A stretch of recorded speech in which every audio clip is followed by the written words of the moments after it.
Welcome and thanks for joining me for this third in a series of Zenbeats tutorials.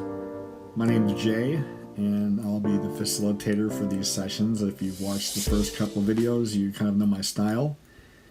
And so we are actually going to make some music today. And I'm sure you're all saying, yay, it's about time. And yes, it is. But of course, the preliminaries are always very important, so we spend some time on that to begin with. But now we're going to learn our way around creating a new song, and in particular we're going to learn how to make some beats today. So and what some of the features are of the drum sequencer. So there are a couple ways to begin. If I click on new song or tap on new song, that's a fine way to begin making a song. It brings me into the drum sequencer, which a lot of people want to start with their drums, so it's a logical progression. But let me show you what happens. Let's close this sequencer for now. Let's click on the X on the right. And what you're seeing here is you're seeing an empty singular track for drums in the timeline view. And then if we flip over to the actual loop builder view, it's the same thing. We have an empty placeholder here ready to start filling in with musical data. But we don't have really any framework built. It's like building everything from the ground up. And this is definitely one way to start, okay? But there are other ways too. So let me show you that. Now, if I go back to the home page, if we were to choose Open Song, now this brings me to this dialog where I see I've got a number of pages here. And so I'm going to create a new song, and that's the very top option on the left. And notice here that we have a lot of what they call song templates that will already have predefined tracks laid out, settings and so forth already assigned. And it's a quick way to get up and running without having to build everything up from scratch. Now, building everything up from scratch is a great way to learn about all the features and so forth, and so that's fine. I don't not recommend that, but there's an easier way. So let's take a look at some of the other track templates we have. So we have the Chillwave Studio, and if I double tap and open this up, Chillwave Studio already has some loops out here.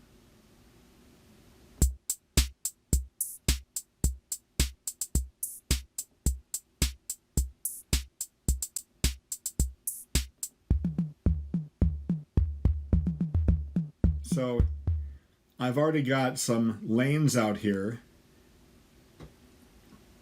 or parts as they're referred to, and I've got some drums already out here sequenced for me. If I switch over to the timeline view, it's empty. But I have some framework, and that's that particular song template.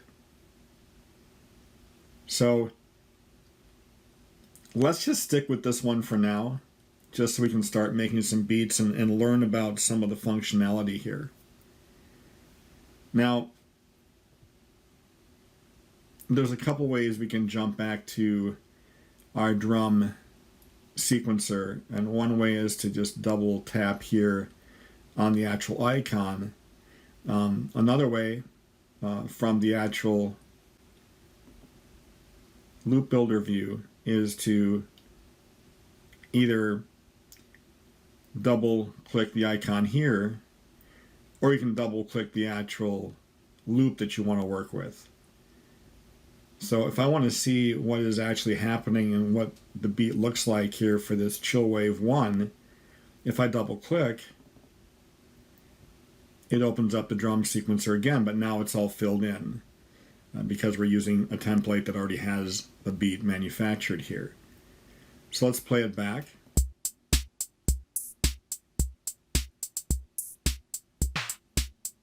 That's a cool beat. Now as we play this back here, and I'll play it back again, take notice of the options below. it says follow 1, 2, 3, 4. So I'm going to play this back again. And what's happening is that we actually have 4 bars for this drum loop, and you're seeing as it cycles through each measure. And the reason it's cycling through and keeping us synced with the actual page that the drum is on is because of the follow option. If I turn off the follow option, even though the drum is cycling through its patterns, the 4 measures, it's not showing me that. So I actually like the follow to remain on so I can see visually what's going on with the pattern in every measure. I'll turn that back on and then we'll start to see we're sequencing through each pattern. So we can actually apply different drum kits. That's up here on the left where it says OX Box Demo. That's the drum kit that we currently have selected. And we have this pattern here, this Chillwave 1. And this is built in. This is one of our many, many patterns we have access to in Zenbeats. So if I want to try a different drum kit, I can just click on, the next or previous icon. And now that kind of changes a little bit of the nature of the groove. Not the nature of the groove, but it does change the feel of the groove.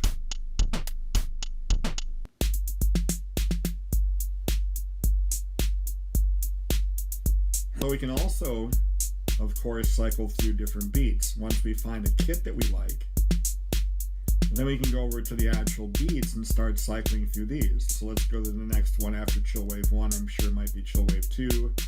Nope, it's About Time 1. So now we can hear this.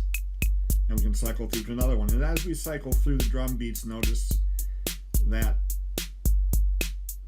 the measures are changing. Some of these are just 1 bar long, some are 4 bars long, some are 2 bars long. This is just a basic 4 count on the kick.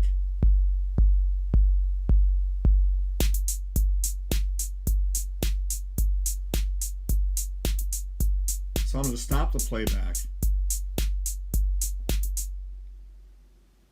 Now when I stop the playback with the drum sequencer or in Loop Builder view, it wants to actually not stop right away, but stop on the next logical part. So sometimes when you actually click the stop button, it'll take a little bit of time for it to stop. In this case, it didn't because the actual length of the loop is only 2 measures. But sometimes you'll notice a lag in stopping. That's because it doesn't really stop until the measures are done. All right, so, and that's the same again with the Loop Builder view as well. So you might be saying to yourself, well, geez, Jay, it's nice to know all this stuff, and I appreciate you showing us the kits and the patterns and so forth, but I really want to start building my own beat. How about that? So yes, we are going to cover that right now, as a matter of fact. So let's take a look at another option over here off to the left, and this is this little 4 square button. When I click on that, it's going to show me some options here. So this is where I can actually modify the pattern size at the loop level. Remember how we learned how to do the default settings? But these are settings that we can modify at the particular loop level. Now we can't control the time signature. We can't modify that here. But it does just display what's the time signature for this pattern. And then it allows us to either clear the row or clear all, or it even allows us to export MIDI. So if we come up with a really great beat and we want to output it and maybe give it to a friend to bring into their DAW, and this is a really great thing about Zenbeats, the ability to export MIDI in a variety of ways, right down to the actual pattern level, but we can do it for each track that we're using MIDI on. We can do it for the entire song. We can output MIDI. So it gives you a lot of different output options as far as MIDI is concerned, and I really love that. I use MIDI a lot. So If we wanted to, let's say, start to build our own beats, what we can do is clear all here in the menu, and then we'll click away. And now what we can do is we can audition the sounds of the various instruments. Turn that up a bit.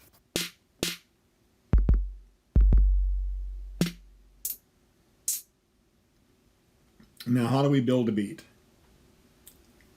Well, a lot of people like to actually sequence their beats, and a real easy way to start with that is to start to build the beat with your kick. And so you just have to figure out, which kick do you like out of this kit, and then start plugging in your pattern. Now, a lot of people like to cycle through as they're building their patterns. So if I wanted to, for instance, just start the playback, I don't have to have anything out here. It just starts the playback. And again, you can see that we're cycling through two measures, 2 bars of data. And I don't really want that for this particular beat I'm going to work with. And if you recall, the way I can change that is by going to this little 4 square icon, and I can modify that. I'm going to switch that to rather from 2 bars down to 1. I'll click away. And now we don't have any of the options we had before because we just had the singular bar. So I'm going to play this through.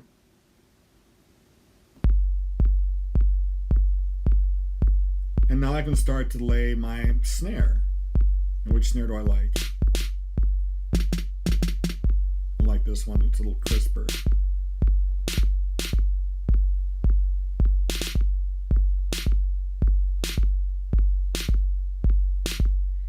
And then I can start building from there, right? So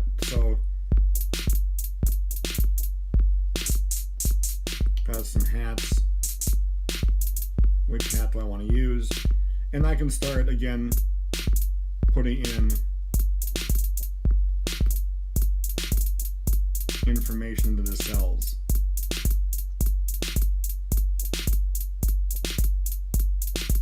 So a real neat trick when you're working with the sequencer is you can build beats and patterns by simply dragging across the sequence row that you want to work with. So let me go ahead and just turn these off. Now if I start with the first cell and press and drag, you'll see as I drag, more of the cells are filled in. And if I continue to drag, it'll give me different types of patterns. And depending on where I start the drag, it'll change things up even further. And I can continue along this method until I find what I really like, or something very close to it. And I can drag way out to 30-second notes.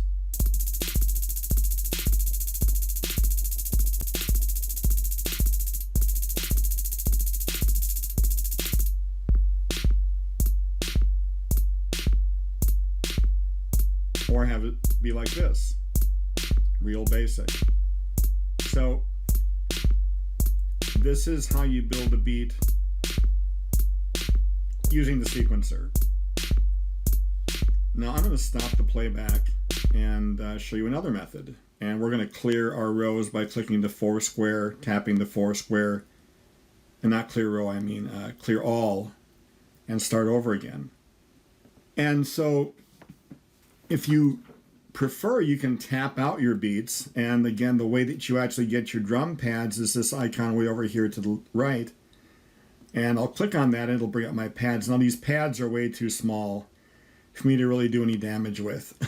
So what I can do is, notice there's this kind of opposing arrow. This is like a drag point. I can just tap and drag, and that'll make the pads bigger. So now I'm ready to perform my drum beat. If you recall, we have some options as far as recording is concerned. So I just want to make sure my metronome functions are set because I really do like to play to a click, and I like to get the pre-roll going too, so I get a 4 count in. So like a 1, 2, 3, 4, go. So it's all turned on, ready to go. And I'm going to start the record by clicking the record button.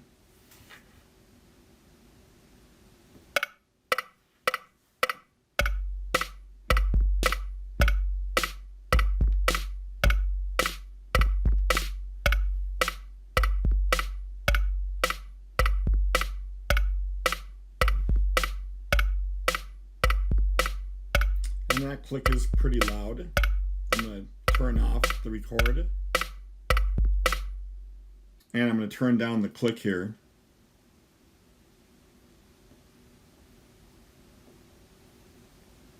And let me just play back what we've done so far.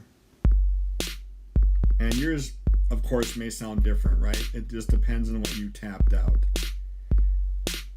But this is actually what I kind of came up with. This is my pattern for the kick and snare. And like I said before, I can do a pretty good kick and snare, but I can't rhythmically time all the different things, all the different percussion here, so I can layer.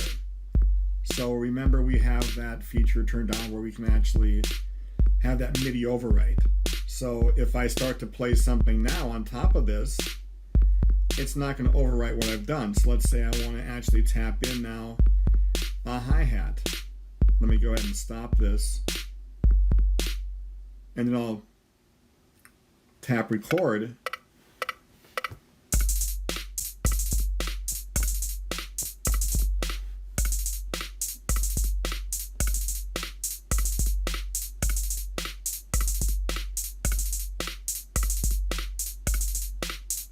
And so here's what the pattern looks like now. If I wanted to, let's see, I can, what are these sound effects? What is this? Oh, I like that, the clav.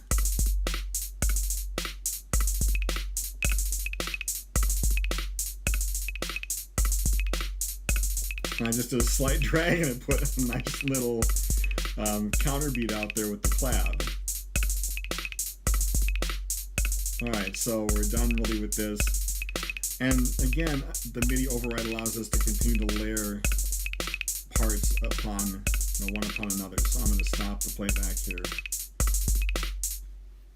Let's take a look at another way to work with the drum beats. And so this is going to put us kind of into a piano roll view, this little icon over here. If I click it, this is exactly what a piano roll editor looks like in a lot of different DAWs I've seen. So here we can actually start to manipulate the notes. We can drag things, move things around. Here we can elongate the note, we can shorten the note, we can paint notes on, and depending on what we select, we can copy, we can do a lot of different things. So, but we're not going to spend much time here. I just wanted to show you though that there is another way to actually do this. And so I could have tapped out the beat from this window just as easily as I did from the sequencer view. But for now, let's go ahead and close this menu. Click on the X on the right.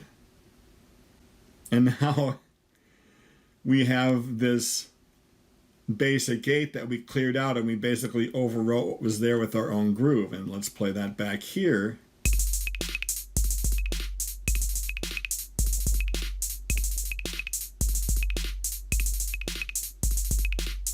And that is the groove that we just built.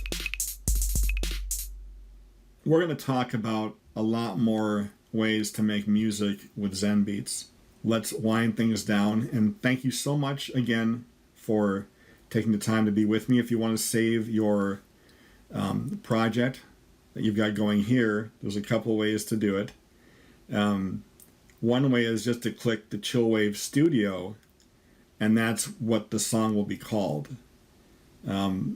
Another way is to go over to the menu and choose Song, and then Save Song As. And this way you can name your song.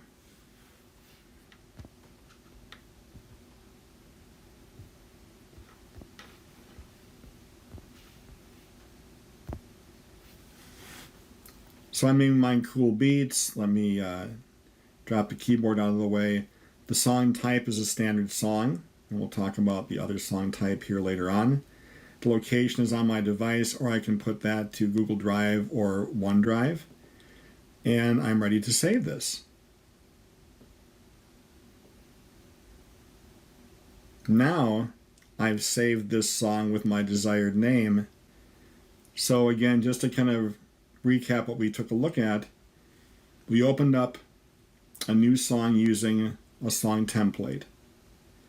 We then came to the loop builder and selected a pattern, went and played it back, we cleared it out, we auditioned some other kits, we auditioned some patterns, again we cleared it out, we made our own beat, and now that's what's in that first cell in the first lane.